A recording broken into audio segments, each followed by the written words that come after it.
Comprehension passages. Comprehension passages क्या होता है?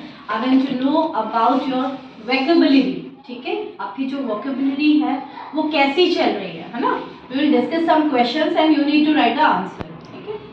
So first I am going to tell you one story, है ना। After that we will discuss comprehension passages. तो story का title क्या है बेटा? The donkey and the man, ठीक है। और इसको हिंदी में अगर मैं बोलूं तो नवावाणी मुखे मुखे, या जितने मुंह उतनी बात, ठीक है। तो इस स्टोरी में हम क्या है, हमारे पास 3 कैरेक्टर्स है। एक डॉन्की होता है और 2 पिता पुत्र होते हैं, ठीक है। तो एक बार पिता पुत्र कहीं जा रहे थे और डॉन्की भी उनके साथ में था। They were all going to market जा रहे थे। तो when they were going, some person tell them, क्या बोला उसने? अ पर्सन टोल्ड देम कि आप दोनों जा रहे हो और डोंकी है, you are going and you have donkey, और फिर भी आप राइड नहीं कर सकते, हाँ? तो आप कम से कम अपने बच्चे को तो राइड करा लीजिए, समझ गए? क्योंकि बच्चा छोटा था, है ना। तो उन्होंने क्या बोला कि आप अकेले जा रहे हो, डोंकी भी आपके साथ में है, तो आप राइड क्यों नहीं करते? डोंकी के ऊपर क्यों नहीं बैठते? कम से कम जो आपका छोटा बच्चा उसको तो बिठा सकते हो। उन लोगों ने वही किया, बच्चे को डॉन्की के ऊपर बिठा दिया। थोड़ा सा आगे चलते हैं वो, तो वहां पे एक वुमेन उनको मिलती है। वो वुमेन क्या कहती है?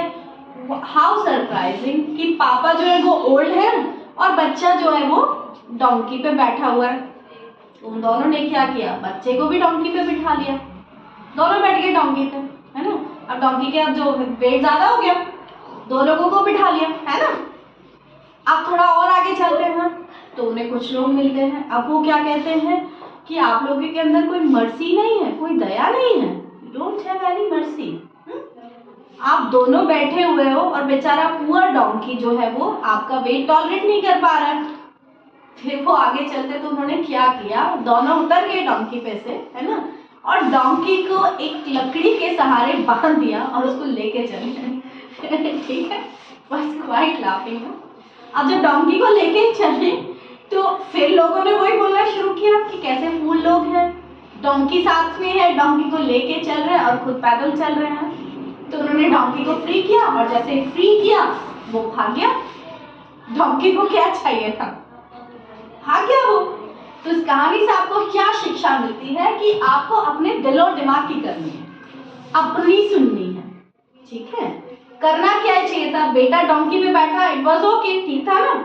अगर फादर ओल्ड है तो फादर बैठ जाते डॉन्की पे, बॉय नीचे चल जाता, है ना। दोनों में से जिसको भी नीड थी वो डॉन्की पे बैठ सकता था, 1%। इतना वेट तो वो टॉलरेट कर सकता। तो दिमाग हमेशा अपना लगाना है, दूसरे की नहीं सुननी है, समझ गए? ऐसे एग्जाम्स में भी करते हो ना आप लोग, अपनी तो सुनते नहीं हो, दूसरे ने आंसर कुछ और लिखा है वो आप लिख के आ जाते हो और आप दोनों का रॉन्ग हो जाता है, करते हो ना समटाइम्स ऐसे। तो हमेशा अपनी सुननी है और सही सुनना है, ठीक है। अपनी भी ये नहीं कि रिडिकुलस थिंग्स आप सुने, जो सही चीजें हैं वो आपको सुननी है, ठीक है।